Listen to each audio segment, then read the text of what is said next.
Fala, rapaziada! Seja bem-vindo de volta a mais uma aula do professor Rafael Marques e meu amigo.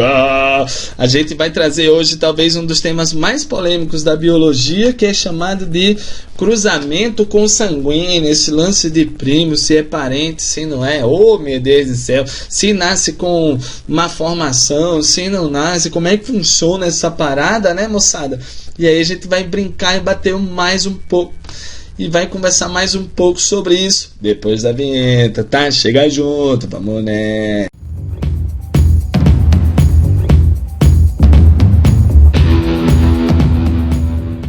Beleza, meus tchutchucos? Cruzamento consanguíneo, como é que vai funcionar essa parada, né?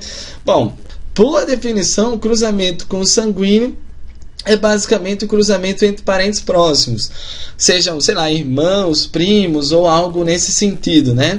Existe realmente um aumento, né, do risco de doenças genéticas nos descendentes desses casais e o nosso objetivo é tentar entender por que isso acontece, tá?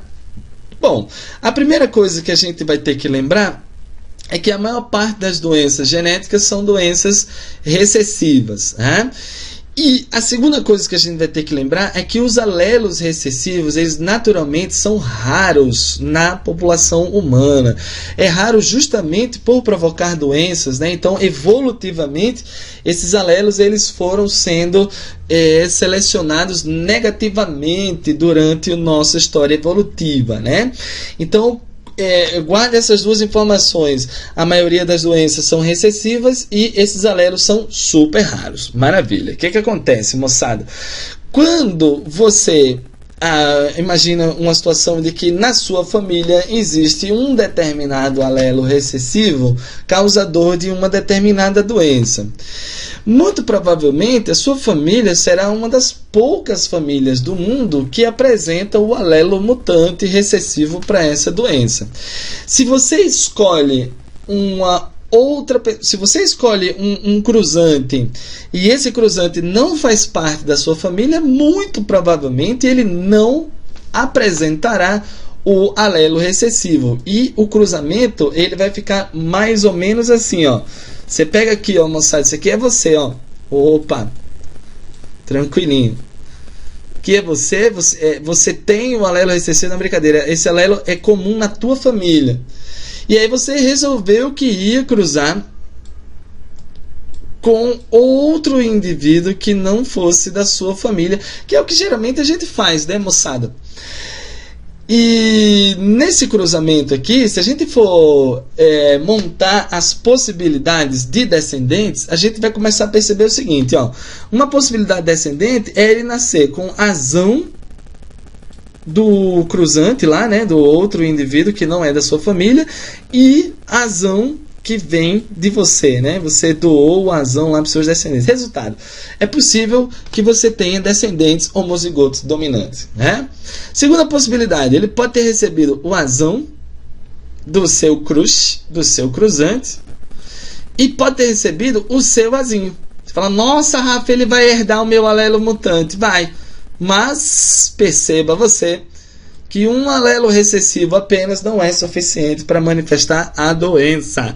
Portanto, todos os filhos aqui, ó, nascerão saudáveis e nenhum deles irá apresentar aquela doença recessiva causada por aquele alelo que é comum na tua família.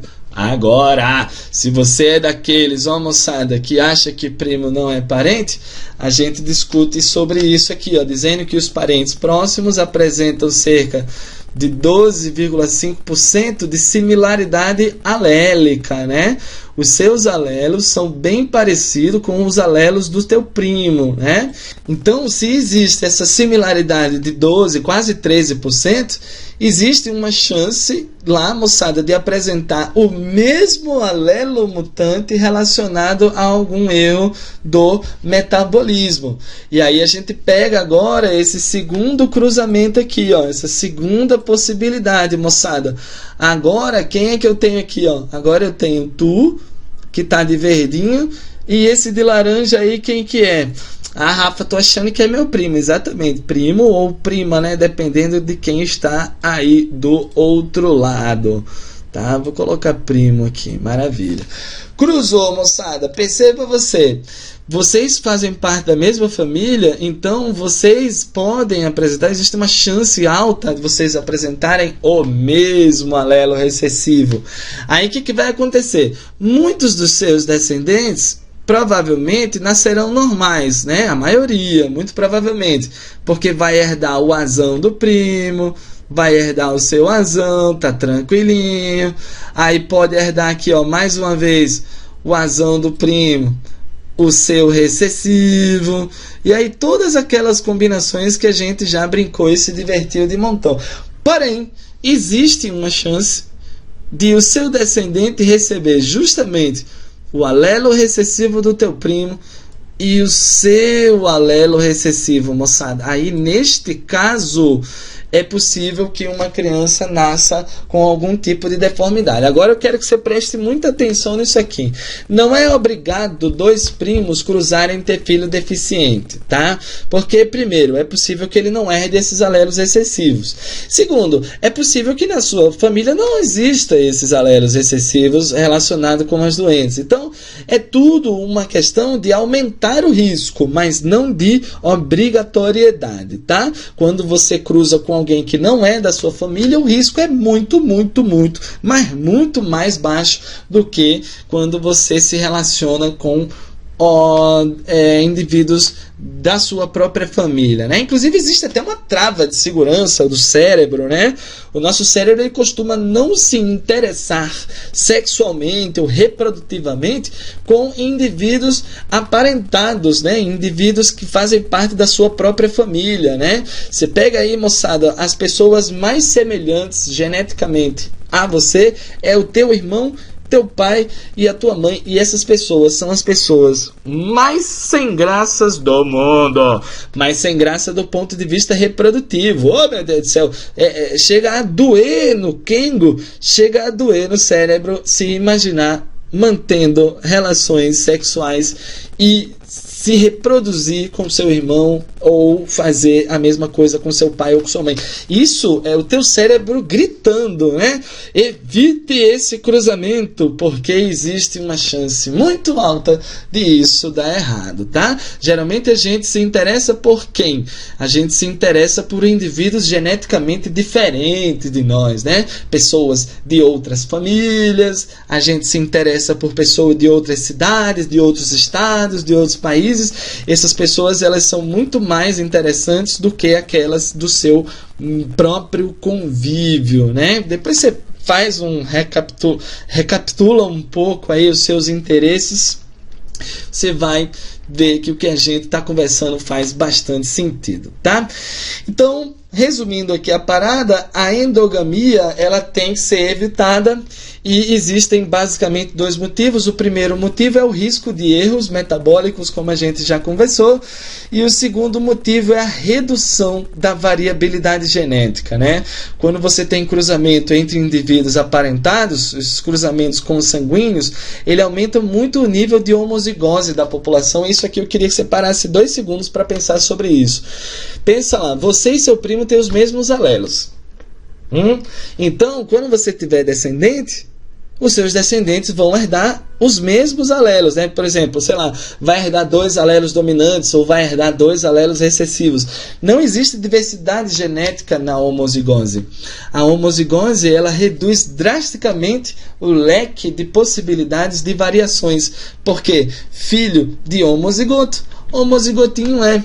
Então, se eu sou homozigoto dominante, o meu cruzante também é homozigoto dominante, os meus filhos todos nascerão homozigotos dominantes. E isso não é legal por uma questão de sobrevivência a longo prazo, né? Sobrevivência ao longo de gerações, porque às vezes o ambiente sofre uma mudança drástica e a sua população geneticamente toda igual, é possível que todos os indivíduos da população sejam suscetíveis à morte ou a serem eliminados em decorrência dessa mudança, né? Quando você reduz a variabilidade genética, você reduz a capacidade de se adaptar às mudanças do ambiente. E isso reduz demais, moçada, a capacidade de sobrevivência daquela população a longo prazo, levando, portanto, a um aumento do risco de extinção. Oh, meu Deus do céu! A gente vai fazer esse bate-papo em outros momentos, principalmente nas aulas de evolução, tá? Bom, seguindo o bate-papo aqui em relação aos erros, o risco, né, de erros inatos, você tem que parentes têm mais chances de portarem o mesmo alelo defeituoso. A gente já havia comentado um pouco mais sobre isso. Legal, moçada? Bom, questãozinha aqui, né? Só para fixar melhor aí o conceito.